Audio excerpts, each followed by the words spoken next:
Thank you. You're welcome.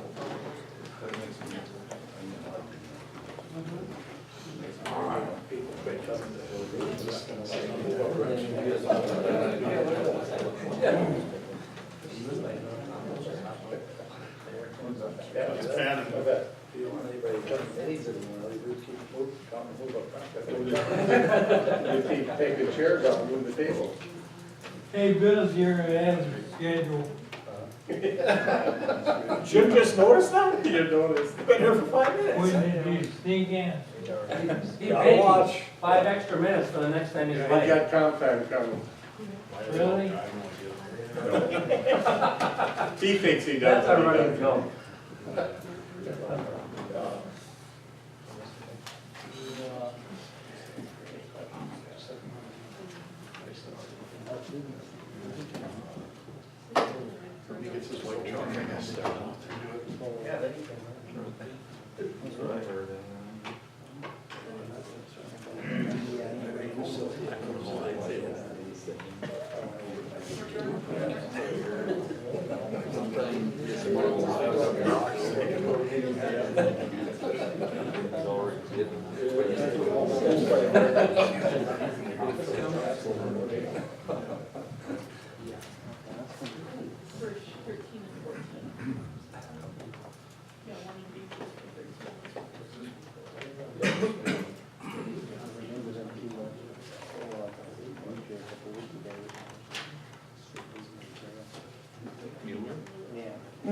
That's another option.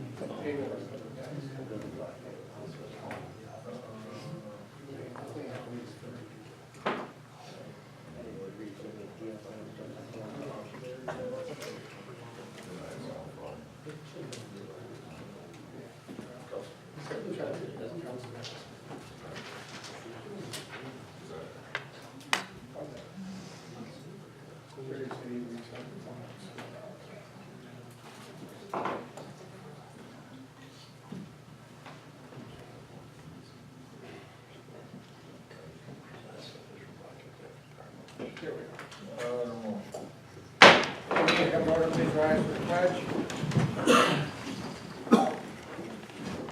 I pledge allegiance to the flag of the United States of America and to the republic for which it stands, one nation, under God, indivisible, with liberty and justice for all.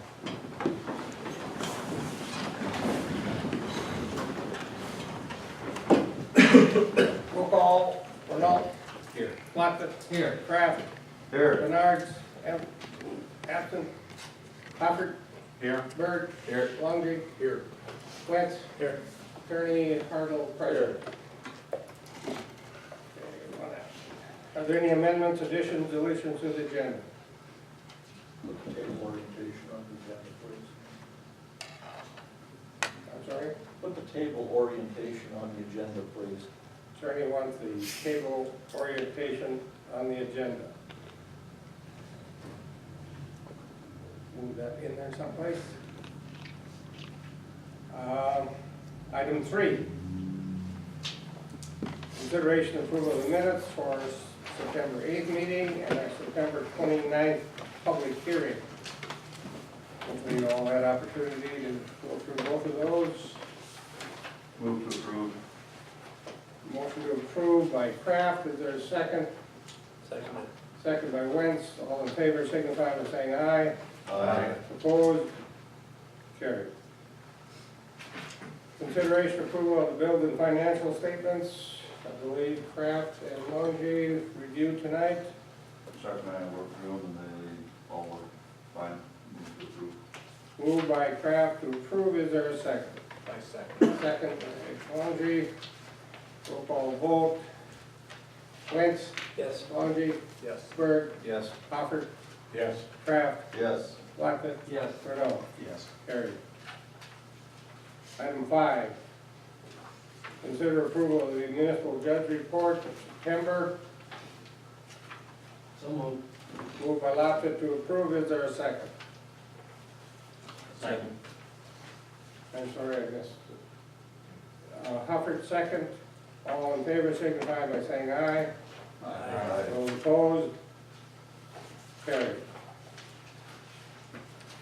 Item 6, JDA did not have minutes of the meeting, so there wouldn't be any new minutes or financials this month.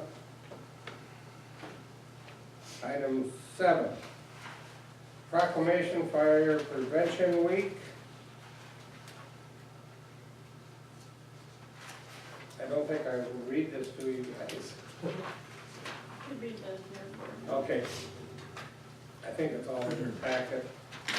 At the end of the whereases, I, Arlen Geisler, Marion City Rugby, hereby proclaim October 4th through the 10th, 2015 as Fire Prevention Week throughout the city. And I urge all people of Rugby to install smoke alarms in every bedroom, outside each sleeping area, and on every level of their home, including the basement, and to support the many public safety activities and efforts the Rugby Fire and Emergency Service during the Fire Prevention Week of 2015. Motion to so claim the proclamation. So moved. Moved by Kraft, is there a second? Second. All in favor signify by saying aye. Aye. And I believe that started on Sunday, and I hear there was a good turnout for the Sunday event, and there's more coming up this week. There is an open house Thursday. Yeah, maybe one of the, I think we have a I'm not sure of the hours. It's a Thursday open house. 5:30 to 8 or 6 to 8. 6 to 8. Tomorrow we go to the little power school, Wednesday Ely, and Thursday fire alarms. Okay, good, good activities. But the public really should go out and see what the firemen gonna have. Well, I talked to a couple guys, the first time they've been in the fire hall, and they're really impressed with the fire hall and how the firemen are keeping it in good order. It looks very impressive, so good job, you guys. Any other comments on the Fire Prevention Week?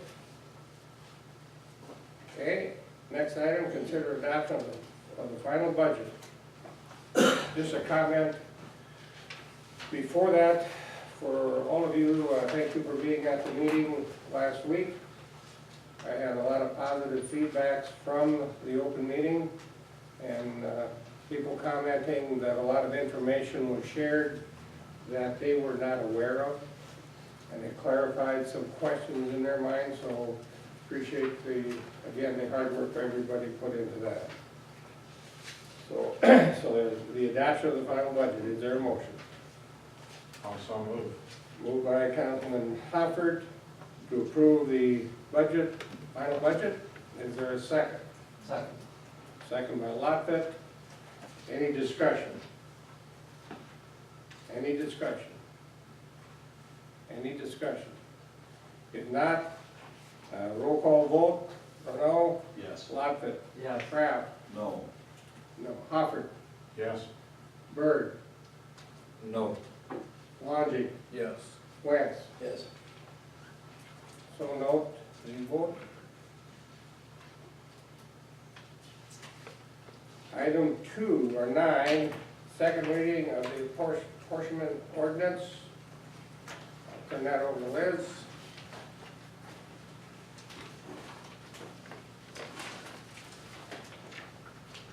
That is ordinance 397.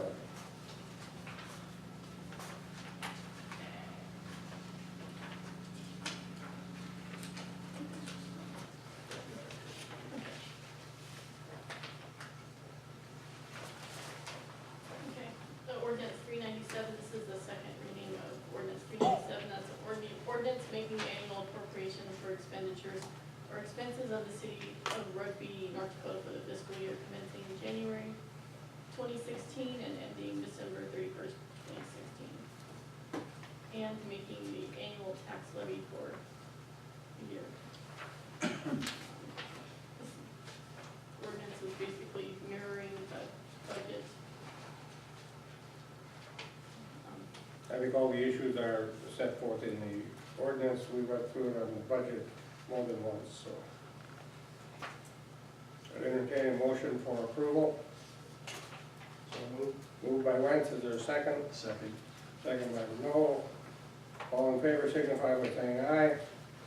Aye. Opposed? Item 10, Otter Tail Tower, overhead versus underground line out at the Gooseneck Addition. I have talked to Otter Tail, and I believe Neil has too. Would you like to come up, Ron? And This is dedication. Or where are we? item 10? Oh, okay. This is for the discussion on overhead. Okay. Yeah. Yep. Overhead versus Come on up, underground line.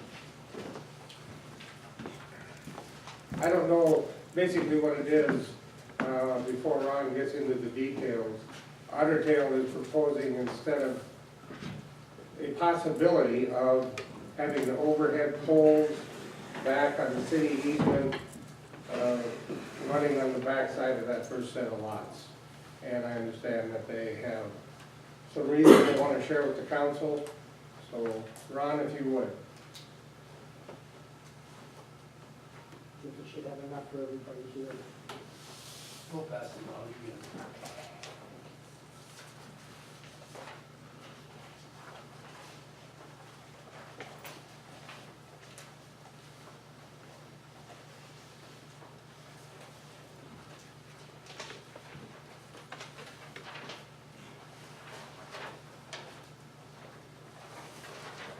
Maybe before you turn around, is everybody looking at your maps? You know what we're looking at and where this is all at? Need any clarification? Okay, thanks for the map, Ron. And thank you for inviting us here tonight. As you can see, it's a kind of a platting of the new area south of Highway 2 there and how we plan to serve it. I should back up a little bit so you understand why this is a little bit of a different situation when we're looking at overhead versus underground in the new development. So let me back up and just say that, not to get too much detail, but the town of Rugby is served by two different substations. Our north sub, which is up by the water plant, and our south sub, which is behind the radio station. And each of those subs have what we call main feeders, two main feeders that serve the community. So if, in a perfect world, and logistically, if you get it right, each feeder should carry 25% of a load. These feeders are the main, they carry like those, the main highways, and then you branch off and pick up the different areas. So these main feeders are expected, they're needed.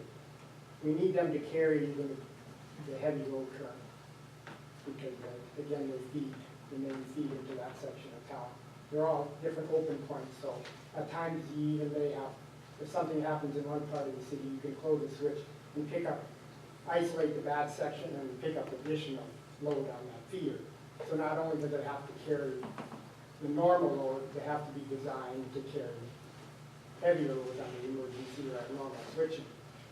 So that's kind of what we're faced with here.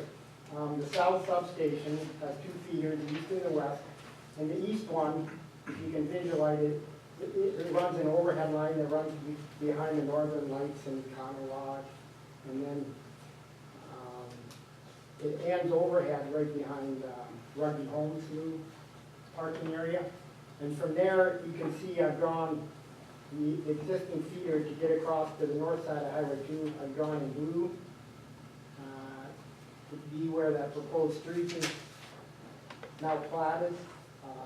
I think the easiest thing to recognize is when you drive by and see that old junction box that's sitting right there now, since everything's been cleared out, right where the street goes on to be. So that's the existing east main feeder to get to serve across to the north side of Highway 2. Again, we're concerned about that it is underground cable, it's old cable. We've had some problems with it. That junction box is very now susceptible to basically being run over by vehicle traffic or something. So we're trying to plan ahead to, not to depend on that too much longer. So what we want to do now is to extend that main feeder to the east. And that's what I've shown with our new overhead line along this, on the city street right away there. And then as we get to the east end, before we turn north, across Highway 2, that would be underground. So again, the question you ask is why the overhead? In order to be a main feeder, it has to be a large conductor, which the problem with underground, once you get above 200 amps, current carrying capacity, we have to go to what's called a 600 amp system. 600 amp system is very, how can I describe it? It's much larger cable. It's not, the boxes, the junction boxes where you tap out of are much larger. They're bolted connections. On 200 amp or less terminations, you can, everything can stay energized. You guys can work with sticks, pull an elbow off, and move it. With a 600 amp system, they're bolted connections. So the only way you can work on it is to take it out of service. So if there's trouble somewhere, you really can't easily work on it unless you kill it. Well, being main feeders, we really don't want to do that. So again, what we're trying to avoid here, we want to have the conductor large enough to act as a main feeder to supply that certain area of town. So what we're looking at here, if we stay overhead, we can, with poles, it's not too hard to put up a large conductor that'll handle our existing and future and abnormal loads. When I say, when we get to the end here on the east side, as we turn north again, we do plan on installing that with this large cable that I'm talking about. But hopefully we'll be able to tap and feed a new gooseneck building. That'll be the large cable going into that transformer and back again. But there won't really need to be any other boxes or anything, because once we get across the highway, we'll come up on our distribution overhead system again. So this is the plan that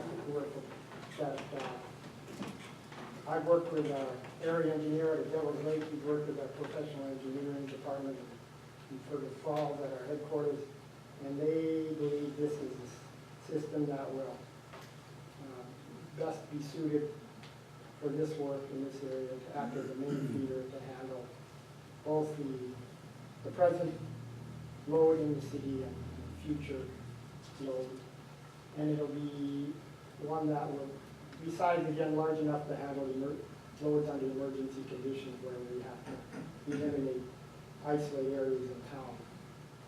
So that's what we plan on doing. We're going to move ahead with that because we can, I know our gooseneck will be soon looking for some permanent power.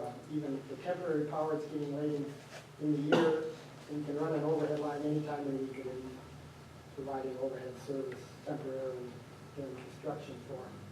This design also allows us to, if we have to feed any future developments either side of that east-west street, we will run underground and pick up those customers off the overhead line, and those taps are always fused, so if there's a fault on them, the fuse is going to blow, and there might be people might see a blip, a bump if we're on that feeder, but the fuse will blow and there will be no sustained damage to the other customers. On a 600 amp system, that's not going to be quite so easy. So again, we like to use overhead off, and then the main feeder is underground off that because we can fuse those taps. And again, we can keep that main feeder energized if there's a fault on a tap circuit or something. So this is again what we're planning on doing. If the street ever develops, I assume there would be need for lighting, so there would be poles along the street anyway. And I guess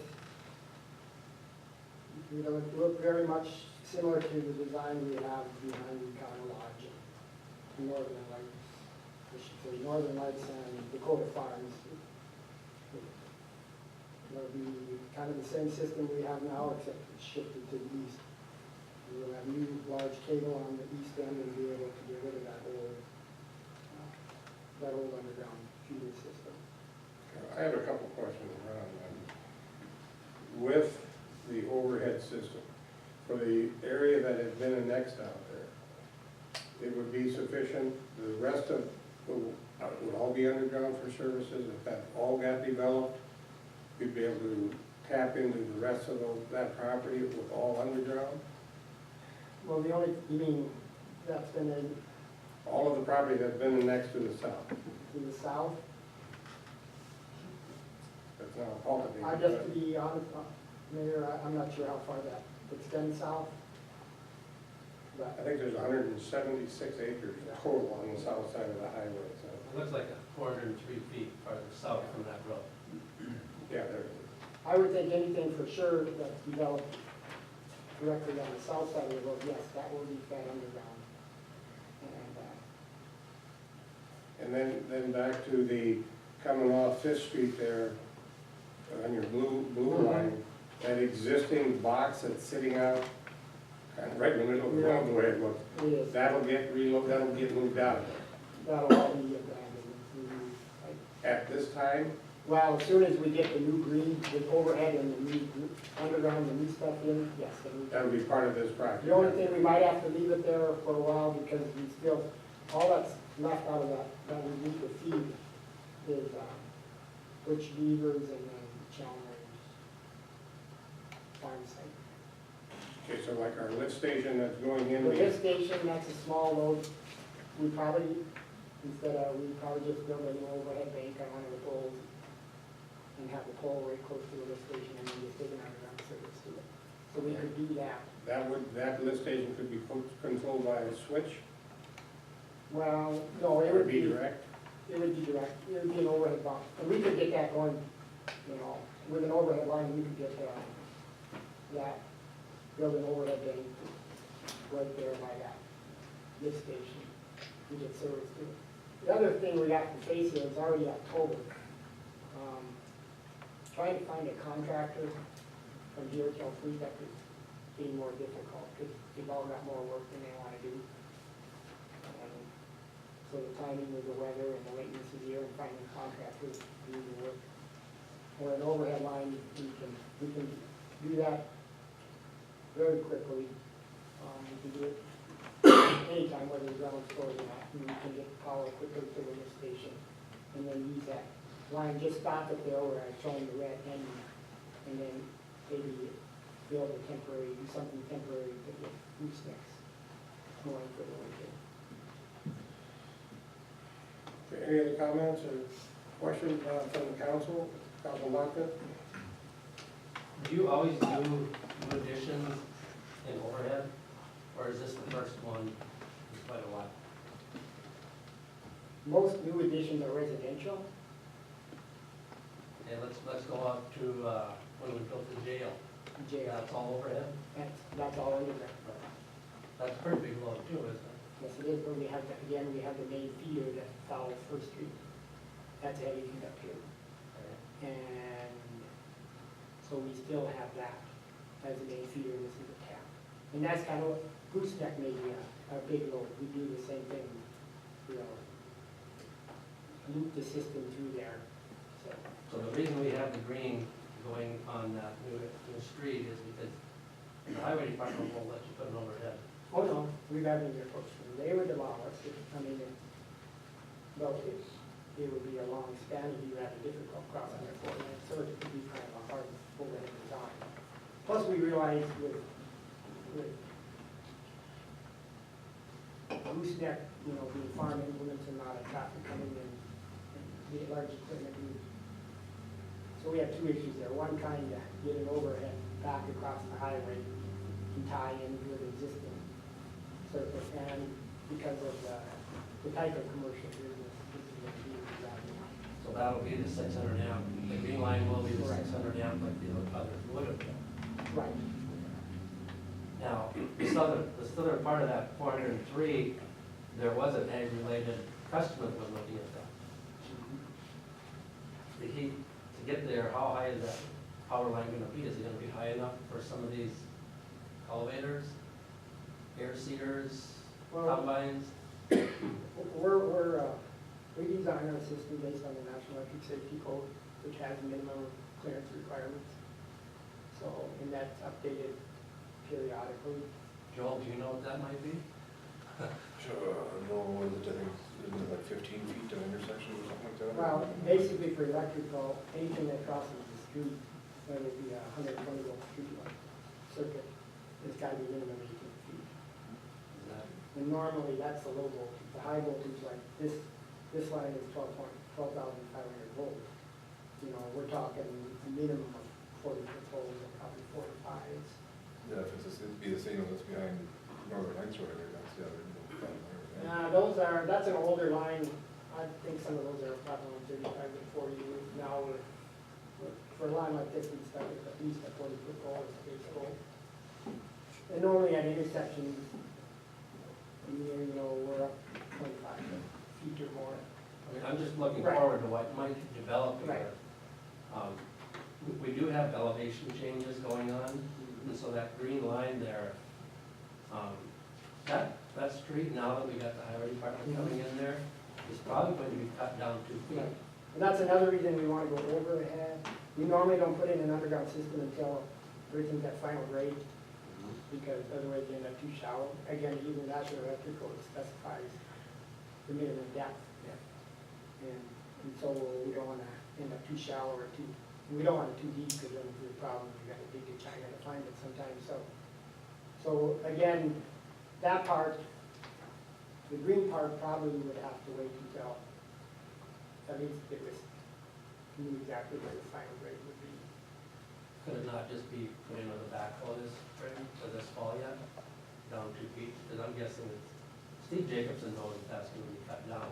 And I know if you come in with a trencher, you're going to be 48 inches, correct? I know the 42 to 48 inches. And so at that point, I think we probably want to go down to 6 feet to be safe on that. Well, that's what we'd have to figure out. And we'd have to know exactly, because we want to be on the street right away rather than gooseneck property. We have 66 feet, Right. but most would be 42 feet of pavement, so you'd have about 11. So we'd have to know exactly, you know, the street dimensions, and then we'd have to know, like you say, if you're gonna cut down, if we put it in, we may have to go 6 feet now. I'm telling you that, so you'll have to. Yeah. And But, yeah, as far as the poles are going, that could change depending on the development too. Is it easier to lower that pole if that gets cut down? Is it possible to lower the poles that's or put in a power pole. or put in a taller So pole you do depending on that. landscaping To on work that on overhead, development? then you try to get underground cable So- deeper or If we approve this, are you gonna charge the city to move that up or down? with our franchise agreement, if we're on Leading City, right away, we can bill for relocation costs. Okay. But I don't want to be hard-nosed here, but you said if the city approved it. I guess what I'm saying is this is the way we designed it, and this is the way we plan on building it. I don't know where in the franchise it says the city can stipulate how we design our system. So the first one, you didn't have the green line on the first one. Right, that's why I came to that. That's why I wanted to make sure you understand what we're talking about here, because, you know, it was a red line on the original one, but people, that was just showing the route we wanted to take more than anything. Okay. And I was quite concerned that Right. Gooseneck would not be able to get off that street. Right, no. You know, one other thing, Ron, worst case scenario, 10 years from now, or 5 years from, maybe some of you guys will still be here, but could that ever, in your opinion, be changed from that overhead to an underground down the road for perfect reasons, of course? My opinion's only valid for about 10 more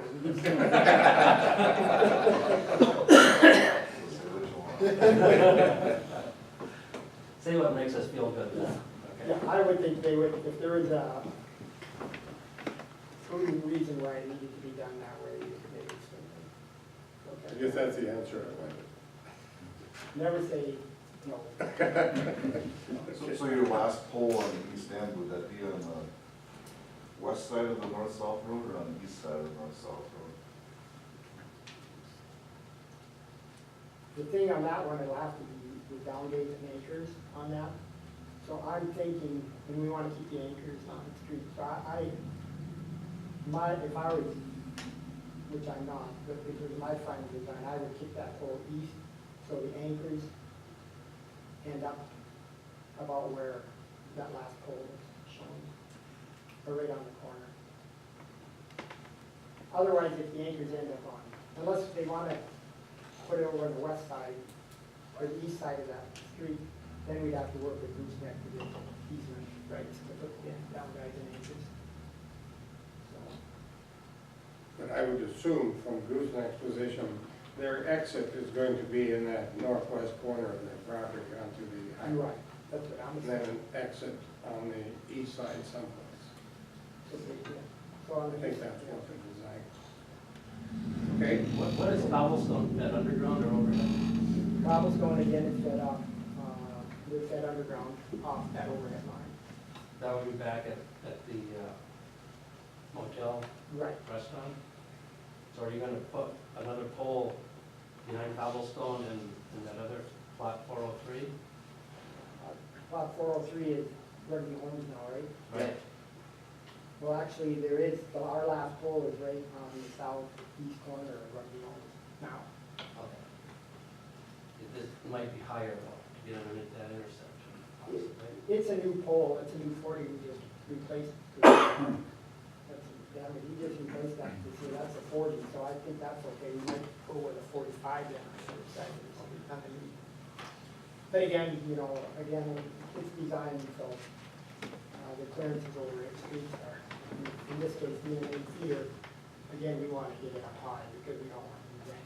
Because if we get into it, then we just come forth to the town, you know, so we try to make sure when the main feeders that we have extra beyond the minimum requirements. So I have a question for Neil, is the elevations for that street determined? Not necessarily, that's why I'm not totally against putting in the line there, because it's a lot easier to adjust those, correct? Yeah. Where the lift station going right now is a pretty low area, and we may have to culvert that up when that next area would develop, because there is a natural water drainage there. And that basically, that pole in right where the lift station is now, in that general area. That's why we put the plan on the one there. So will that lift station need service before the end of the year? Or EPA? Okay. We need to test run it. Yeah. We need, yeah, I mean, when is Gooseneck looking at opening? Probably not until May at earliest. So you have, I mean, you're probably better to get something in there, because once that starts running, they are already tied into the building. Yeah. And we will want to be able to fire that without a generator. And if it's winter and the equipment shows up, we can do that temporary overhead. You know, the building while it's under construction. With the understanding that the permit design will be all underground.